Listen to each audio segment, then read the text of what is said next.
শ্রদ্ধেয় কীর্তন জগতের একজন প্রবাদ প্রতিম গুণী মানুষ, আমাদের সকলের শ্রদ্ধেয়, আমাদের সকলের প্রিয় শেষদা শ্রীযুক্ত সৌমেন ভট্টাচার্য মহাশয়, তার ঐকান্তিক ইচ্ছা এবং আন্তরিক প্রচেষ্টার মাধ্যমে এই নিত্যানন্দ আশ্রমের শ্রী বিগ্রহ স্থাপন এবং ভুবন মঙ্গল হরিনাম সংকীর্তনের যে প্রয়াস, যে আয়োজন,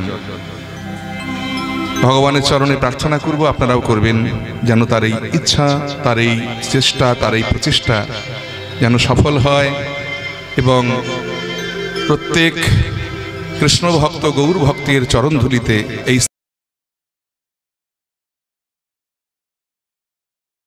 স্থান যেন ধন্য হয়। নিতাই গৌর হরিবোল হরিবোল। আসুন এই শুভ অনুষ্ঠানের শুভ সূচনায় আমরা আজকে প্রথম দিনে ভগবানের যে গুণলীলা কীর্তন আস্বাদন করতে বসেছি, সেই লীলা প্রারম্ভে দেখুন একটি সংস্কৃত শ্লোক আস্বাদন করলাম।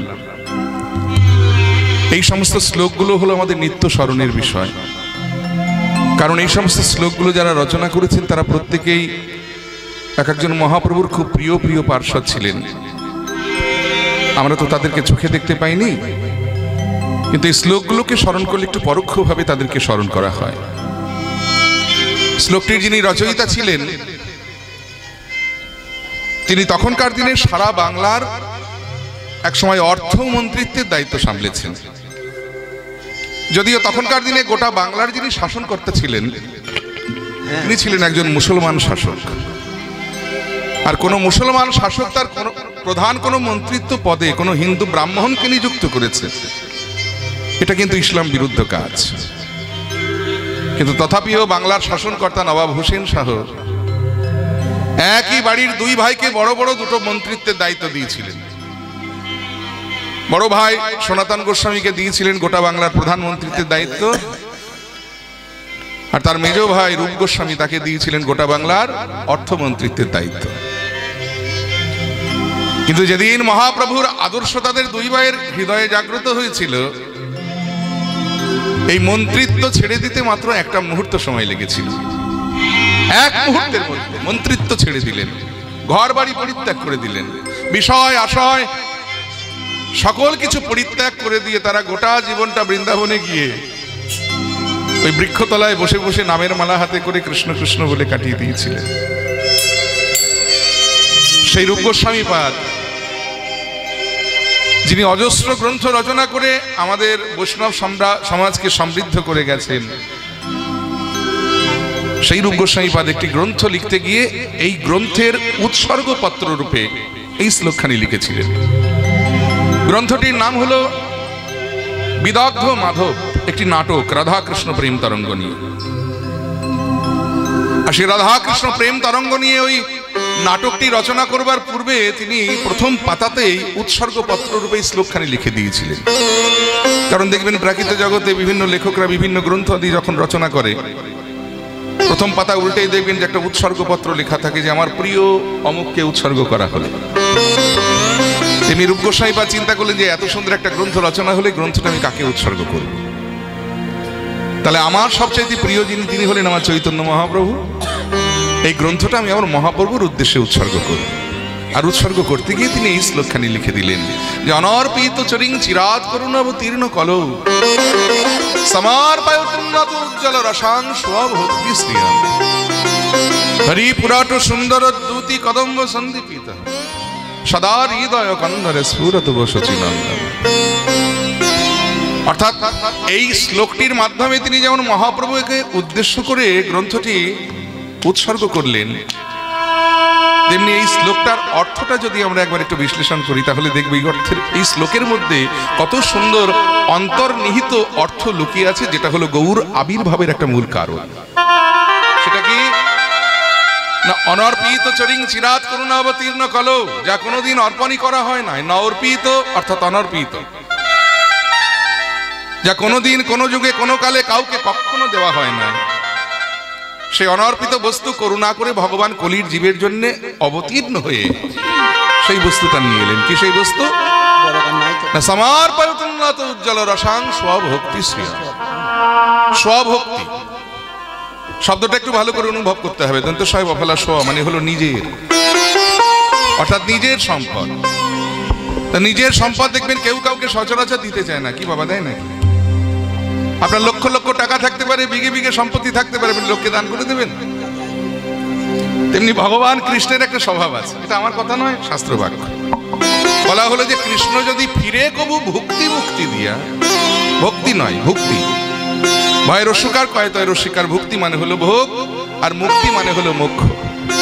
বলে কৃষ্ণ যদি ফিরে কবু ভক্তি মুক্তি দিয়া, প্রেম কবু নাহি দেন রাখেন লুকাই। এখন কেউ যদি বলে প্রভু সারা রাত্রি জেগে আমি তোমার কীর্তন শুনবো, তুমি শুধু কৃপা করে আমার একতলা বাড়িটা দোতলা করে দাও, ভগবান বললেন বাবা অল্পের উপর দিয়ে বেঁচে গেলাম বাবা, তোর দোতলা নয় তোর চারতলা করে দেবো, হলো।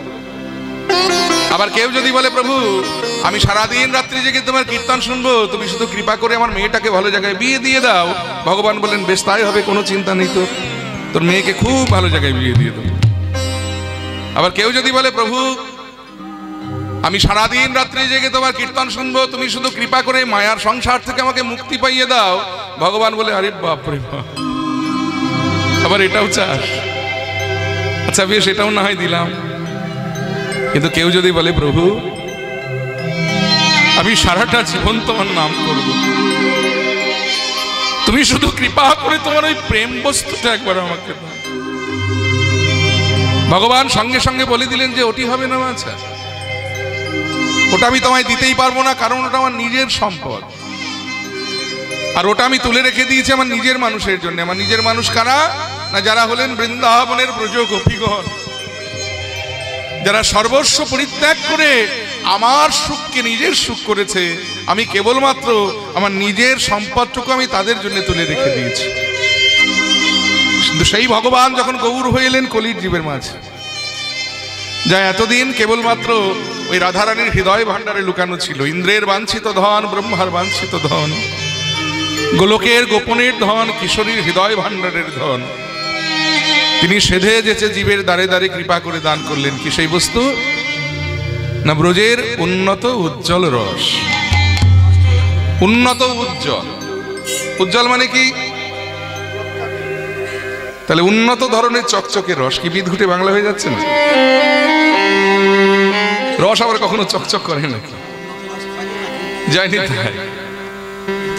হ্যাঁ, বলছে কৃষ্ণাদি উন্নত রস খাইয়েছে। আরে বাবা এই রস, সেই রস নয়। আমি একটু বলে নিই প্রথমে। দেখুন হিরে, চুনি, পান্না, মতি, প্রবাল, এই যে দামি দামি রত্ন যদি এক জায়গায় একসঙ্গে রাখা যায়, কোনটা বেশি চকচক করে? হিরে। এর জন্য বাজারে দেখবেন হিরের মূল্যটা সব চাইতে বেশি। তাহলে রত্নের মধ্যে যেটা সবচাইতে মূল্যবান সেটা যেমন চকচক করে, তেমনি রসের মধ্যে যেটা সবচাইতে উৎকৃষ্ট সেটাই তো চকচক করে। তাহলে বৃন্দাবনে মুখ্য রস কটি? না 5টি। কি কি? শান্ত, দাস্য, সখ্য, বাৎসল্য, মধুর।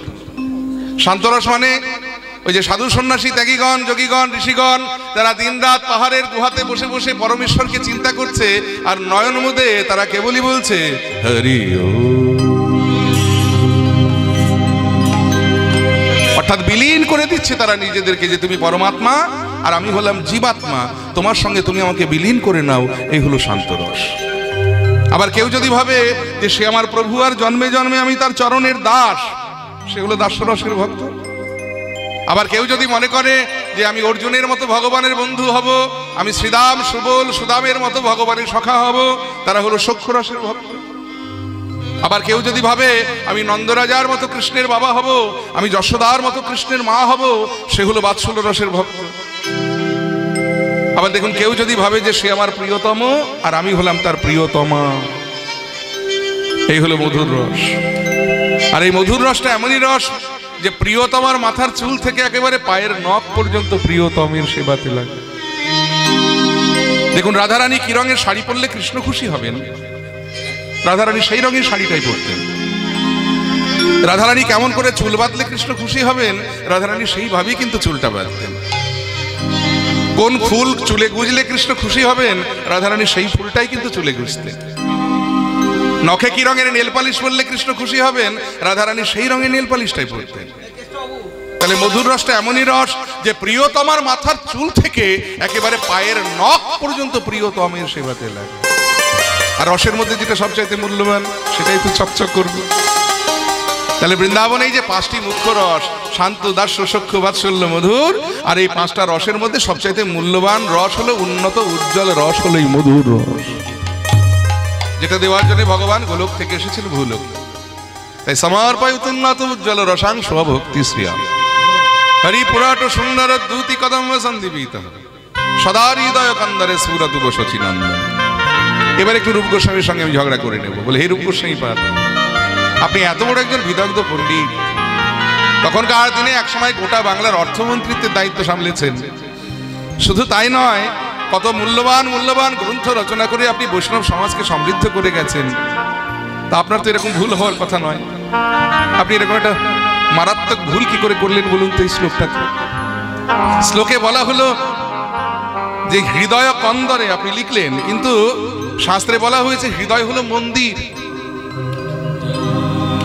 মন্দির কাকে বলে? যেখানে দেবদেবী থাকে, যেখানে ভগবান থাকে, যেটা হলো আরাধনার গৃহ। তা হৃদয়টাকে আপনি মন্দির না বলে আপনি কন্দর কেন বলতে গেলেন? কারণ কন্দর মানে হলো গুহা, যেখানে হিংস্র পশুরা বাস করে, বাঘ থাকে, শৃগাল থাকে, কুকুর থাকে, ভূত থাকে, পিশাচ থাকে। তা আপনি হৃদয়টাকে মন্দির না বলে আপনি ওই কন্দর কেন বলতে গেলেন? এটা ভুল করলেন না আপনি? রূপ গোস্বামী পাদ করজোড়ে বললেন, বাবা আমার অপরাধ নিও না, আমি হৃদয়টাকে মন্দির বলতেই পারতাম, কিন্তু ইচ্ছে করে বলিনি। কারণ হৃদয় আমার মন্দির ততদিন ছিল যতদিন আমি মাতৃ জঠরে ছিলাম। কারণ সেদিন আমার মা খেলে আমার খাওয়া হয়ে যেত। আমি জানতাম না যে লোভ কাকে বলে, আমি সেদিন বুঝতাম না যে ক্রোধ কাকে বলে। কিন্তু যেদিনই আমি ভূমিষ্ঠ হলাম, একে একে 6টা পশু এসে আমার হৃদয় মন্দিরটাকে দখল করে নিল। ওই পশু 6টি কারা কারা? কাম, ক্রোধ, লোভ, মোহ, মদ, মাৎসর্য। যে মন্দিরে ভগবান না থেকে পশুরা বাস করে, সেই মন্দির কি মন্দির থাকে? সেই মন্দির যে গুহা হয়ে যায়। তবে শুনেছি জগতের কোনো সাধু বা সন্ন্যাসী যদি কৃপা করে কোনো গুহার মধ্যে প্রবেশ করে ধুনি জ্বালিয়ে বসে থাকে, তাহলে তার ভয়ে সেই গুহাতে কোনো পশুরা প্রবেশ করতে পারে না। হে চৈতন্য মহাপ্রভু, তুমি তো জগতের শ্রেষ্ঠ সন্ন্যাসী, তুমি কৃপা করে আমার হৃদয় গুহার মধ্যে প্রবেশ করে তোমার জ্ঞানের আলোটা জ্বালিয়ে তুমি কৃপা করে আমার হৃদয় মন্দির কন্দরটাকে গুহা ওই মন্দির করে দাও। হৃদয় গুহাটাকে মন্দির করে দাও, হৃদয় গুহাটাকে মন্দির করে দাও। তাই সদা হৃদয় কন্দরে স্ফুরতুব শচীনন্দন। এই দেখুন বাবা, যারা পণ্ডিত তারা কিন্তু শেষেও তাদের পাণ্ডিত্যটাই রেখে যান। আমার মহাপ্রভুর কত নাম বলুন তো দেখি।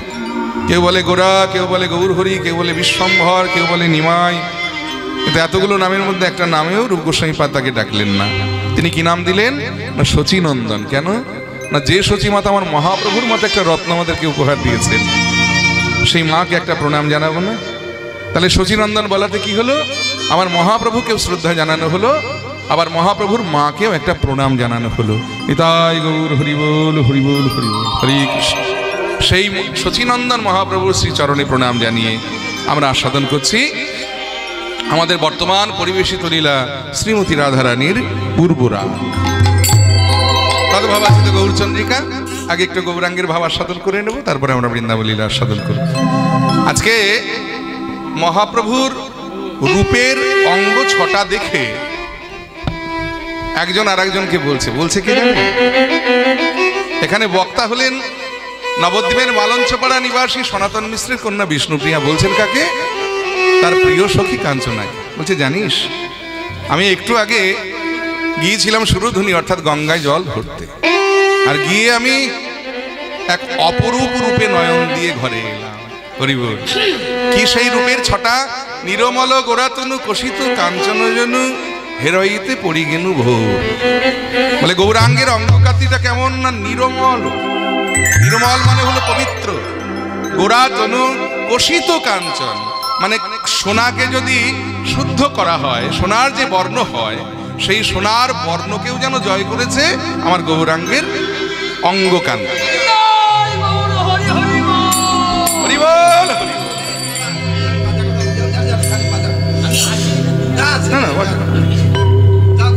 আচ্ছা এটা দিয়ে আসেন, আচ্ছা ওটা দিয়ে আসেন। যাই যাই হোক, তাহলে নিরমল গোড়াতনু কষিত কাঞ্চন যেন হেরইতে পড়ি গেনু ভূ। সেই সোনার রূপ, সোনার মতো দেখতে আমার গৌরাঙ্গ রূপ, সেই রূপে নয়ন দিয়ে আমি যেন বিভোর হয়ে গেছি। এখানে গৌরাঙ্গের মুখমণ্ডলটাকে একটা সোনার পদ্মের সঙ্গে তুলনা করেছেন বিষ্ণুপ্রিয়া। বলে জানিস আজকে যে গঙ্গায় আমি জল আনতে গিয়েছিলাম, সুরধুনিতে জল আনতে গিয়েছিলাম, জল আনতে গিয়ে আমার জীবনে একটা ঘটনা ঘটে গেল। বলে কি, হঠাৎ আমি দেখলাম গঙ্গার জলে একটা সোনার পদ্ম ফুল ভেসে যাচ্ছে। আসলে মহাপ্রভু ঠিক ওই সময়ে অবগাহন করছিলেন গঙ্গার জলে। তো দেখবেন স্নান করতে গিয়ে নদীতে বা পুকুরে অনেকে সাঁতার কাটা অভ্যেস আছে। তো সাঁতার আবার বিভিন্ন প্রকারের হয়, নর্মাল যেটা সাঁতার সে তো হয়, তারপর আবার ডুব সাঁতার হয়, চিত সাঁতার হয়। আর চিত সাঁতার দিলে দেখবেন এই গলার থেকে নিচের অংশটা, দেহের নিচের অংশটা জলের তলায় থাকে, মুখমণ্ডলটা জলের উপরে ভেসে থাকে। একে তো গৌরাঙ্গের অঙ্গকান্তি হলো নির্মল কাঁচা সোনার থেকেও যেন উজ্জ্বল, আর সেই সোনার উপরে ওই অস্তাচলগামী সূর্যের কিরণ পড়েছে, দেখে মনে হচ্ছে যেন সোনার পদ্ম ফুল গঙ্গার জলে ভেসে যাচ্ছে। বলে এটা আমার জীবনের ঘটনা। আর এই ঘটনার পাশাপাশি আমার জীবনে আজকে 3খানা দুর্ঘটনা ঘটে গেছে। বলে সে কি রে, 3খানা দুর্ঘটনা? বলে হ্যাঁ। বলে প্রথম দুর্ঘটনাটা কি ঘটেছে জানিস? বলে কি, ওই যেই আমি ওই সোনার পদ্মটাকে দেখলাম, দেখে সোনার পদ্মটা আমি ধরবো বলে হাত বাড়ালাম, অমনি কি হলো জানিস? বলে কি, ওই ভাঙভূ জঙ্গমে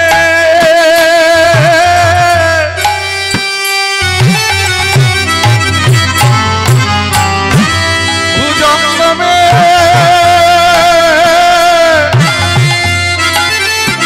আহবংশগ মধুমনে সেই কাঞ্চননে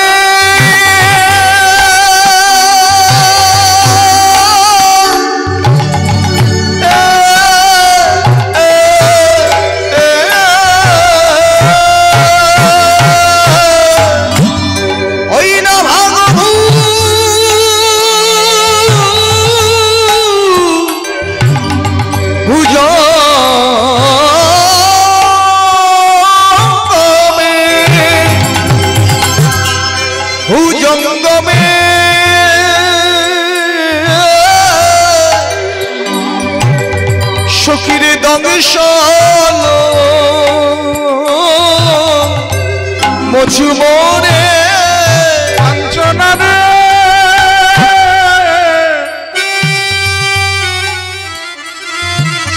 প্রাচীন লোকের মুখে শুনেছি পদ্ম ফুলে নাকি বিষধর সাপ থাকে, কিন্তু কাঞ্চনায় ওই সোনার পদ্মটা দর্শন করবা মাত্র আমার সেই কথাগুলো বিস্মরণ হয়ে গেছে। আমি তো জানতাম না সজনী, ওই ফুলে দুটো বিষধর সাপ লুকিয়ে আছে। সেই সাপ দুটো হলো আমার গৌরাঙ্গের ভুরু রূপী ভুজঙ্গ। আর যেমনই আমি হাত বাড়ালাম ধরবার জন্য, অমনি ওই ভ্রুরূপী ভুজঙ্গ আমায় কি করলো জানিস? ওই ভাঙভূ জঙ্গমে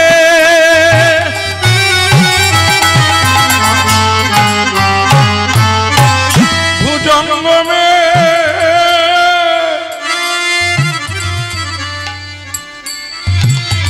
সখীরে দংশন মধুমনে ওই না ভাঙভূ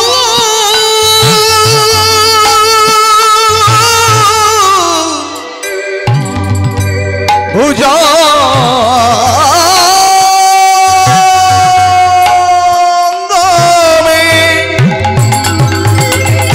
ভুজঙ্গমে দংশন মধুমনে সখীর অন্তর। এখন আমার অন্তর কাঁপে মোর গো, আহায় অন্তর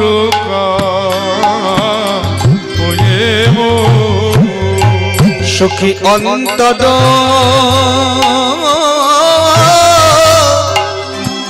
অন্তর কাঁপয়ে মোর গো অন্তর কাঁপয়ে আমি জ্বলে যে মোলাম রে, জ্বলে যে মোলাম রে, জ্বলে যে মোলাম রে,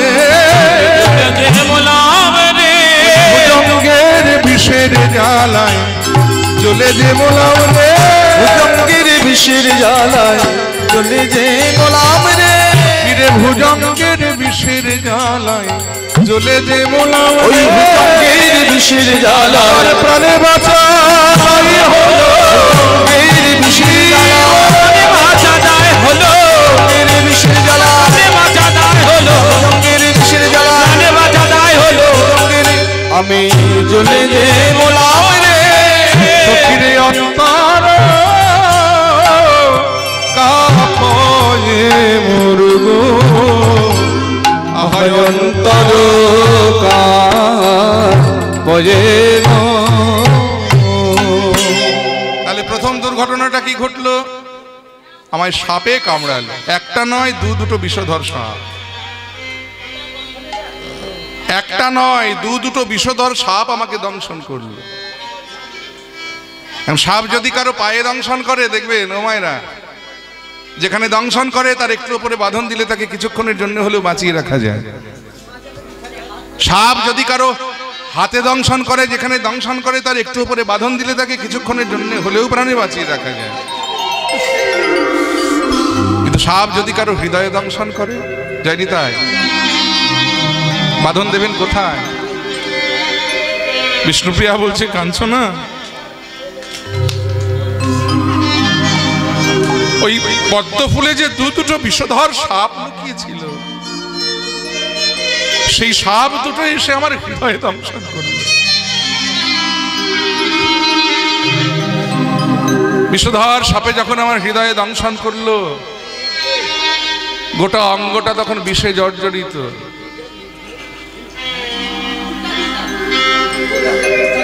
এই গোটা অঙ্গ যখন বিষে জর্জরিত হয়ে গেল,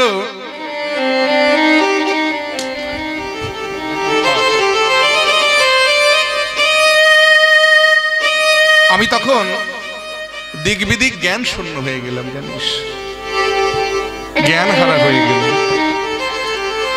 এই ঘটনাটা ঘটলো কখন জানিস? ওই যে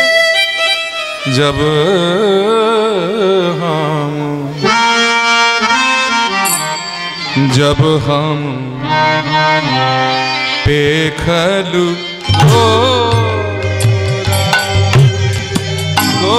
गोरा गोरा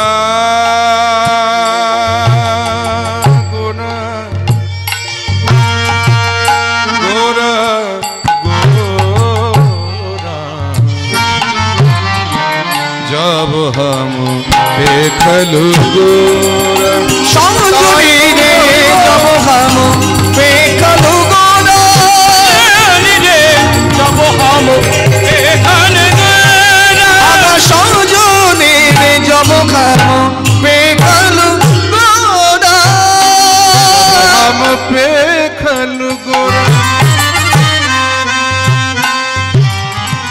सजनी रे, सजनी रे,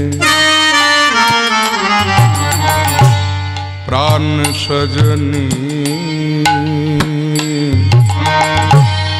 सजनी, जब हम पेखलु गोरा संजोनी रे, जब हम पेखलु गोरा रे, जब हम पेखलु गोरा, संजोनी रे, जब हम पेखलु गोरा,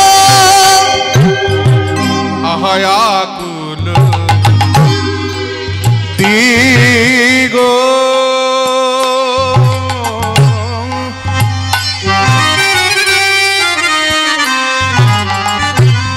दिगो ना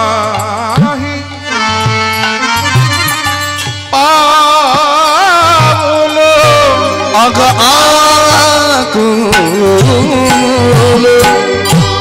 দিগ সজনী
মদন লালসে মন ভরা মন ভরা মন ভরা ভরা जब হবে কালো গোরা সজনী রে জব হবে কালো গোরা সজনী জব হবে সজনী রে জব হবে কালো গোরা जब हम पेखल गोरा आकुल दीगो विदिगो नहीं पावलो मदन लालসে মন ভরা। এখন সাপ যদি কাউকে ধরুন কাউকে গোকর সাপে দংশন করেছে, তাকে যদি জিজ্ঞেস করা হয় বলুন তো ঈশান কোণ কোনটা, বলতে পারবে? ধরুন কাউকে কেউটে সাপে দংশন করেছে, তাকে যদি জিজ্ঞেস করে বলুন তো উত্তর দিক কোনটা। বিষ্ণুপ্রিয়া তেমনি বলছে আমাকে দুটো বিষধর সাপে দংশন করলো যখন, তখন আমি দিক বিদিক জ্ঞান শূন্য হয়ে গেলাম। কোনটা উত্তর দিক, কোনটা পূর্ব দিক, কোনটা পশ্চিম দিক, আর কোনটাই বা দক্ষিণ দিক, আমি দিক বিদিক জ্ঞান শূন্য হয়ে গেলাম। কারণ সাপে কামড়ালো, আমার তো ছুটে বাড়ি যাওয়ার দরকার। বাড়িতে আমার যারা নিজের জন আছে তাদেরকে বলতে হবে যে আমাকে সাপে কামড়িয়েছে, তারপরে তার বিধি ব্যবস্থা হবে। কিন্তু আমি যে বাড়ি যাব, বাড়ি যেতে গেলে তো আমার দিক ভুল হয়ে গেছে, কোন দিকে আমার বাড়ি সেটাই আমার মনে নাই, আমি দিক ভুল হয়ে গেছে আমার। এই জন্যে কোন দিকে আমার বাড়ি সেটা আমি বুঝতে পারলাম না। কাঞ্চনা বলছে তুই বললি যে তোর জীবনে 3খানা দুর্ঘটনা ঘটেছে, সেই থেকে তো একটাই বলি যাচ্ছিস, আরগুলো বল। বলে ও আমার জীবনে দুর্ঘটনা ঘটেছে আর তোদের শুনতে মজা লাগছে না? আচ্ছা ঠিক আছে, তোকে বলবো না তা কাকে বলবো? তো যখন ওই যে আমি দিক বিদিক জ্ঞান শূন্য হয়ে গেলাম, কোন দিকে আমার বাড়ি সেটা আমি ভুলে গেলাম, ঠিক তখনই আমার জীবনে 2 নম্বর দুর্ঘটনাটা ঘটে গেল। বলে কি হলো? বলে কি হলো জানিস? অমনি অনিমিক হলো চলে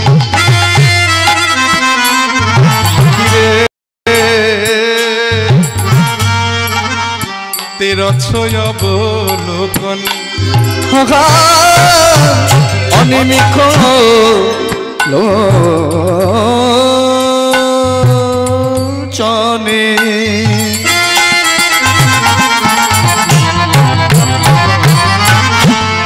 হঠাতের অবলোকনে সখিরে আহায় অনিমিক লোচনে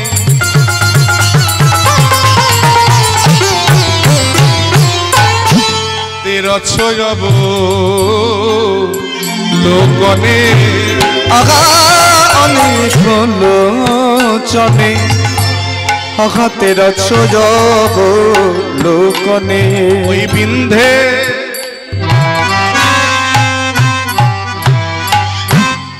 বিন্ধে কুসুম সরসাধে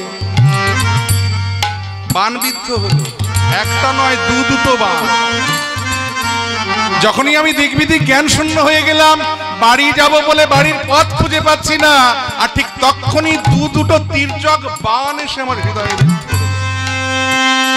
এই বান দুটো হলো আমার গৌরাঙ্গের নয়নরূপী বান। আর যখনই আমার হৃদয়ে দুটো বান বিদ্ধ হলো, একদিকে সাপের বিষের জ্বালা আর একদিকে বানের জ্বালা, তখন দেখলাম যে না, আমাকে এবার বাড়ি যেতেই হবে। এই বলে আমি বাড়ি যাব বলে যেমন দৌড় দিলাম, ওই যে আগেই যে বলেছি আমি দিকবিদিক জ্ঞান শূন্য হয়ে গিয়েছিলাম, এই দৌড়তে গিয়ে আমার জীবনে 3 নম্বর দুর্ঘটনাটা ঘটে গেল। বলে কি হলো? তখন জীবইতে জীবনে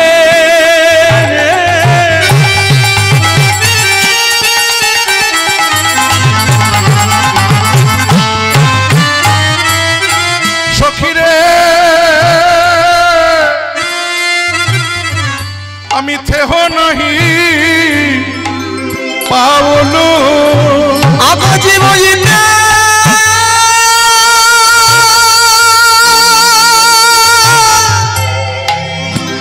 জীবইতে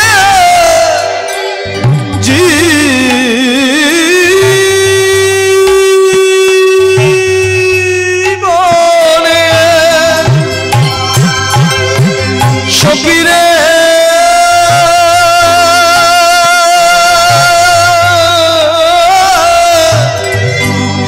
আঘাতে নাকি পাওয়ালো ডুবালু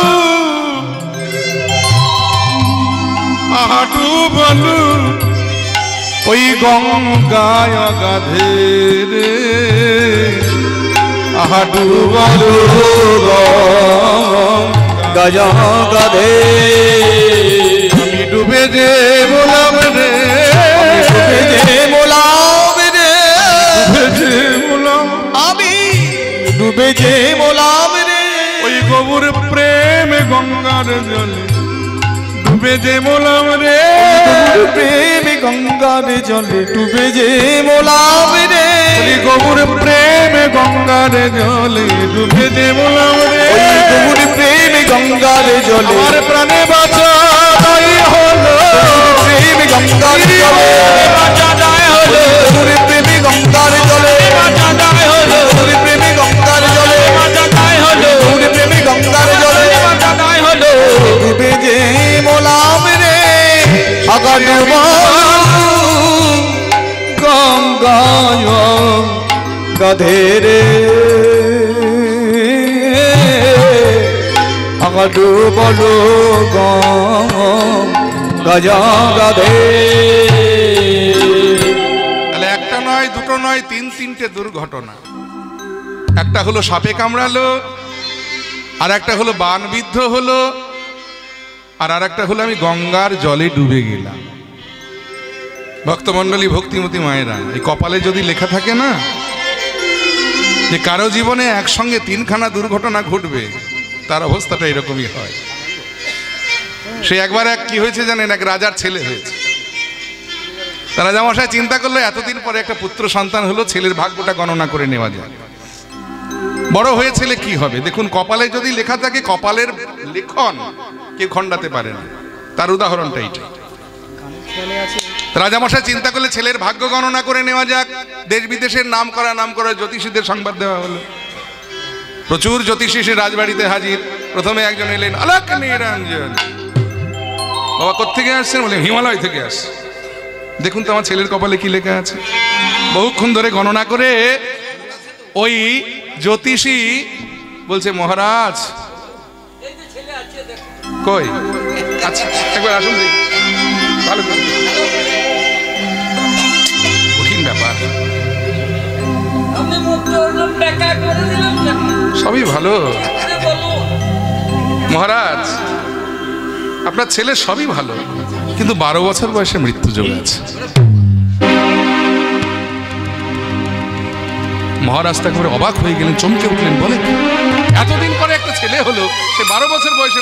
আচ্ছা, মহারাজ বলছে, শুনুন জ্যোতিষী ঠাকুর, এরকম তো হতে পারে যে অনেক সময় গণনা ভুলভাল হয়। বলে না, কোনো ভুল হওয়ার ব্যাপারই নেই এখানে, তবু একটু ভালো করে দেখুন। বলে আমি দেখে নিয়েছি মহারাজ। আচ্ছা দেখুন তো যে কিসে আমার ছেলে মরবে। মহারাজ আমি স্পষ্ট দেখলাম যে আপনার ছেলে সর্পদংশনে মারা যাবে। রাজার মনে কেমন একটু খটকা লাগলো যে ঠিক আছে, আরেকজন, অনেক তো জ্যোতিষী এসছে, আরেকজনকে দেখানো যায়। এই বলে আরেকজনকে ডাকা হলো। সে এসে রাজবাড়িতে হাজির, জয় জয় বাবা ভোলানাথের সেবায় লাগে। বলে আপনি কোত্থেকে আসছেন? বলে আমি ওই বেনারস থেকে আসছি, কাশী থেকে। বলে দেখুন তো আমার ছেলের কপালে কি লেখা আছে।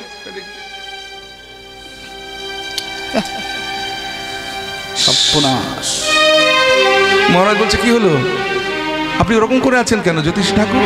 মহারাজ, আপনার ছেলের কপালে 12 বছর বয়সে মৃত্যুযোগ আছে।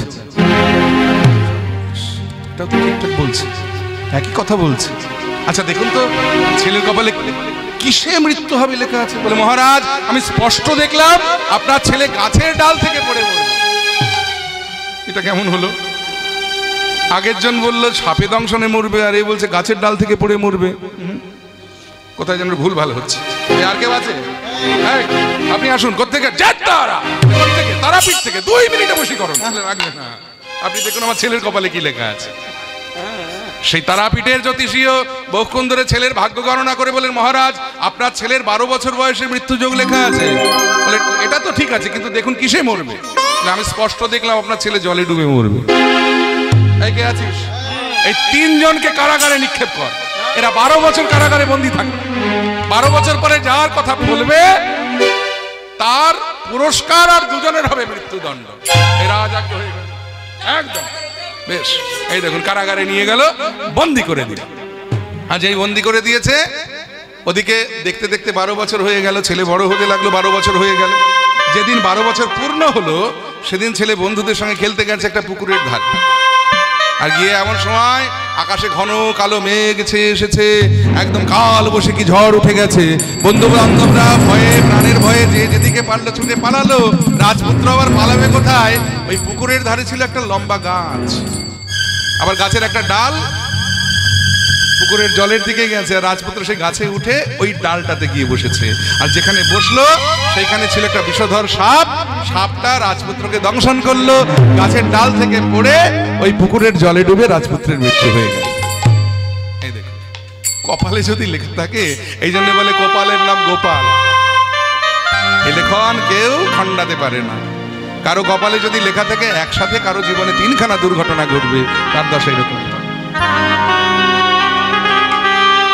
বিষ্ণুপ্রিয়া বলছে জানিস কাঞ্চনা, আজ আমার জীবনেও 3খানা দুর্ঘটনা ঘটে গেল। এখন শুনেছি সাপে কাটলে নাকি ওঝা ডাকতে হয়, আর বানবিদ্ধ হলে নাকি ঔষধ খাওয়াতে হয়, বৈদ্য ডাকতে হয়। তা তোর কি এসব কিছু জানা আছে? ওই মন্ত্র মহৌষধি সখীরে তু জানসি যদি। সখীরে মন্ত্র মহৌষধি যদি। সখীরে মজু লাগি আজি করবি উপায় গো। মজু লাগি করো নিজ পায়। তখন বাসুদেব বসে কহে শোনো শোনো এসো কি। অঙ্গ বাসুদেব খুশি কবে আগা শুনো শুনো এসো কি। ওই গোড়া লাগি প্রাণ মোর যায় গো। গোড়া লাগি প্রাণ মোর যায়। কাঞ্চনা বলছে নারী বিষ্ণুপ্রিয়া, আমি মন্ত্রও জানি না, ঔষধও জানি না, তবে হ্যাঁ তোকে একটা উপায় বলে দিতে পারি। বলে কি? গাছের মাথায় উঠতে গেলে আগে গাছের গোড়াটা শক্ত করে ধরতে হয়। তুই যাকে দেখে এমন হয়েছিস সেই গৌরাঙ্গের মা জগৎ জননী শচীরানী। তিনি কাক ভরে সূর্য উদয়ের পূর্বেই গঙ্গায় যায় স্নান করতে। পারলে কি ওই ঘাটে বসে থাকিস, আর স্নান করে যখন ঘাটের তীরে উঠবে পারলে তার চরণটা জড়িয়ে ধরিস। কৃপা হলেও হতে পারে। তাই গোড়া লাগি প্রাণ মোর যায় গো। গোড়া লাগি প্রাণ মোর যায় গো। গোড়া লাগি প্রাণ মোর যায় গো। গোড়া লাগি প্রাণ মোর যায়। ও গোড়া লাগি প্রাণ মোর যায় গো ও গোড়া লাগি প্রাণ মোর যায় গো ও গোড়া লাগি প্রাণ মোর যায় গো গোড়া লাগি প্রাণ মোর যায় গো গোড়া লাগি প্রাণ মোর যায় গো ও গোড়া লাগি প্রাণ মোর যায় গো লাগি প্রাণ মোর যায় গো গোড়া লাগি গোড়া লাগি প্রাণ মোর যায় গো গোড়া লাগি প্রাণ মোর যায় গো গোড়া লাগি প্রাণ মোর যায় গো গোড়া লাগি গোড়া লাগি প্রাণ মোর যায় গো গোড়া লাগি প্রাণ মোর যায় গো ও গোড়া লাগি প্রাণ মোর যায় গো এই ধাকেটে ধুমাকেটে তাকে তাকে ধুমাকেটে তাকে ধুমাকেটে তাকে তাকে তাকে ধুমাকেটে ধাকেটে ধুমাকেটে দেখনে ধাকে দেখনে ধাকেটে লাগি প্রাণ মোর ধাকেটে ধুমাকেটে তাকে তাকে ধুমাকেটে তাকে ধুমাকেটে তাকে প্রাণ মোর তাকে যায় গো ধাকেটে ধুমাকেটে তাকে তাকে ধুমাকেটে তাকে ধুমাকেটে তাকে তাকে ধুমাকেটে ধাকেটে ধুমাকেটে তাকে দেখনে ধাকে দেখনে ধাকে দেখনে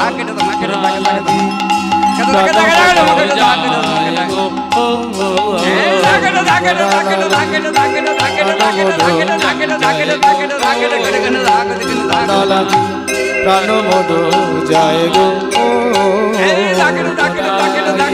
প্রাণ মোর যায়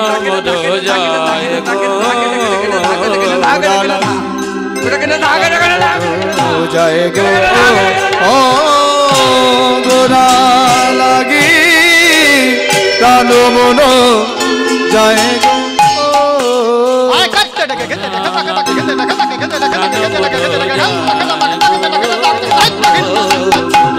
লাগি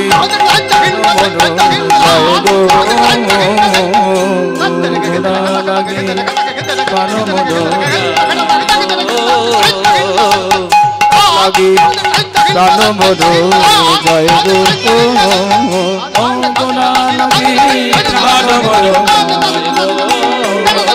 গোড়া লাগি প্রাণ মোর গোড়া লাগি প্রাণ মোর যায় গো ও গোড়া লাগি প্রাণ মোর যায় গো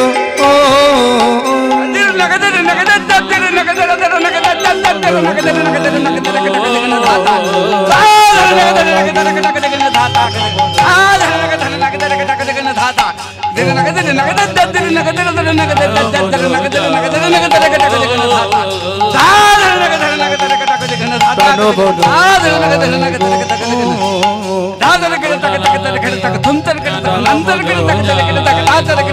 প্রাণ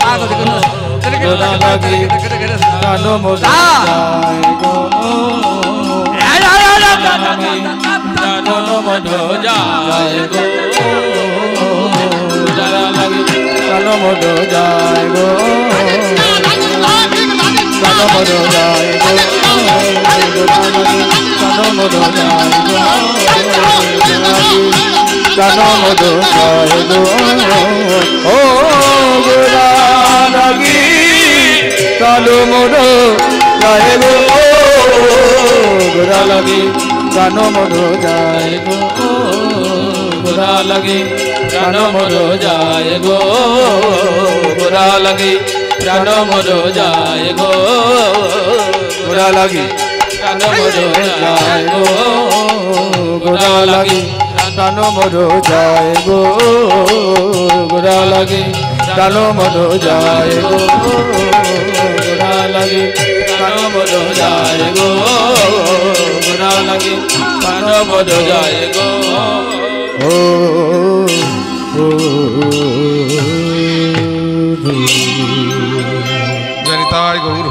হরে কৃষ্ণ। এতক্ষণ আমরা নবদ্বীপে ছিলাম, চলুন এবার যাবো সেই মধুময় শ্রীধাম বৃন্দাবন। তবে বৃন্দাবন যাব বলেই তো যাওয়া যায় না, অনেক দূরের পথ, অনেক সময় সাপেক্ষ ব্যাপার। ভক্ত চতুর, একটু চাতুরালি করব যাতে তাড়াতাড়ি বৃন্দাবনে পৌঁছতে পারি। আর এই তাড়াতাড়ি বৃন্দাবনে পৌঁছবার একটি মাত্র উপায়, সেটা যদি আমরা আমাদের মন নিয়ে যাই মধুময় শ্রীধাম বৃন্দাবন। তো মন যদি বৃন্দাবনে চলে যায়, বৃন্দাবন কোথায় গো? যেখানে সাধুগুরু বৈষ্ণবের আগমন সেই তো মধুর বৃন্দাবন, যেখানে হয় হরি নাম সংকীর্তন সেই তো মধুর বৃন্দাবন। আসুন এই বৃন্দাবনে আমরা, উদ্ধব মহারাজ তিনি যেমন গোপী আনুগত্য নিয়ে প্রবেশ করেছিলেন, তেমনি আমরাও বলবো, আমরাও গাইব। বন্দে নন্দ ব্রজস্ত্রীণা আদরে দাসন হরি কথোতে ভুবন বন্দে নন্দ ব্রজস্তিনা মাধুরী রূপভীষ্ণশ দাসগরি কবঙ্গিতা পুনতি ভুবনত্রয়া। নন্দ ব্রজস্ত্রীণা আদরে ভীক্ষ্ণাস হরি কথোতে